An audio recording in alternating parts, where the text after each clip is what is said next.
Nipende kukaribisha tena siku ya leo tuweze kumalizia pointi za mada yetu nzuri kabisa ambayo inahusu kuanzisha mradi mpya. Unapenda kuanzisha mradi mpya?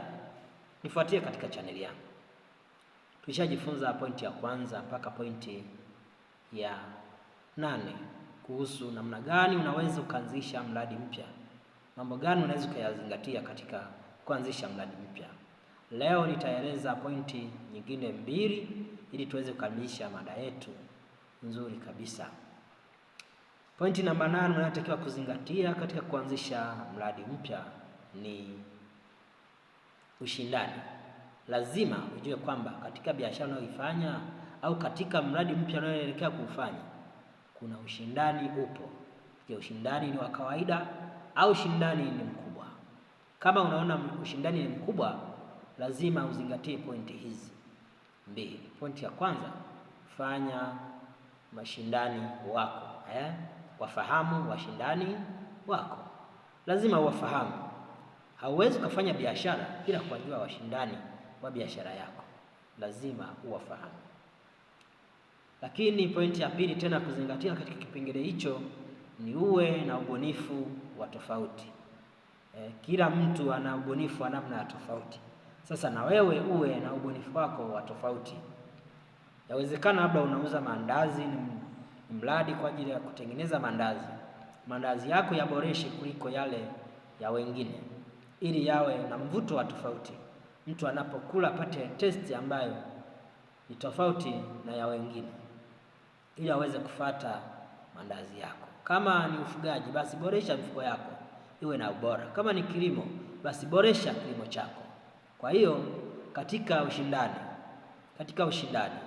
uzingatie ufahamu washindani wako. Lazima wafahamu.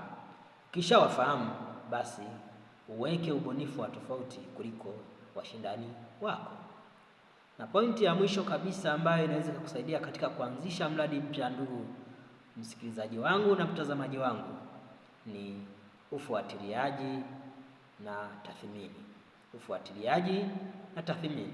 Lazima uwe na ufuatiliaji na tathmini. Ukishakuwa na ufuatiliaji katika mradi wako, utajua kwamba mradi wangu unasonga mbele au unarudi nyuma. Ukiwa na tathmini nzuri, utajua kwamba mradi wangu unasonga mbele au unarudi nyuma. Katika ufuatiliaji na tathmini unazingatia pointi kuu 2. Pointi ya kwanza, kuweka mfumo wa kufuatilia mradi wako. Lazima uweke mfumo. Haufuatilii hivi hivi tu, lazima mfumo uwe nao wa kuweza kufuatilia.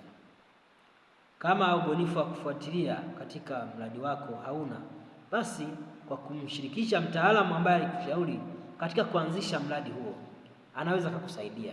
Naweza nikafuatilia mradi wangu kwa mfumo upi? Pointi ya pili kusaidia katika ufuatiliaji na tathmini katika mradi wako, fanya tathmini ya mara kwa mara. Tathmini ya mara kwa mara. Ndani ya wiki moja mradi wangu umefanyaje vizuri? Ndani ya mwezi mmoja nimefanikiwa vipi? Ndani ya miezi 2, 3, 5, 6, nusu mwaka nimefanikiwa kwa kiwango gani katika mradi wangu? Mwaka umeisha, nimefanikiwa kwa kiwango gani katika mradi wangu? Ukishafikia hizo tathmini zote, zitakupa majibu kwamba mradi wako unasonga mbele au unarudi nyuma.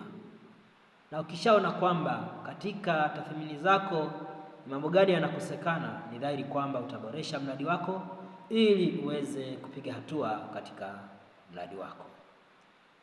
Nikushukuru sana ndugu msikilizaji wangu na mtazamaji wangu wa channel pendwa kabisa ya Vincent Wellington ya Mungu na Uchumi. Unaruhusiwa kuuliza maswali. Kile ambacho hujaelewa niweze kukuelewesha. Usisite kuuliza maswali, nitakujibu kwa wakati.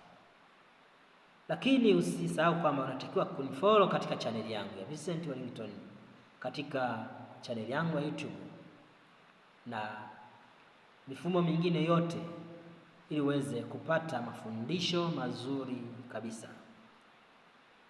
uweze kupata mafundisho mazuri ya Mungu na uchumi. Ukumbuke kulike, kukomenti na kusubscribe katika chaneli yangu, na Mungu wangu wa mbinguni ataweza kubariki. Utaweza kufanikiwa na baraka za Bwana zitaambatana pamoja na wewe. Amen.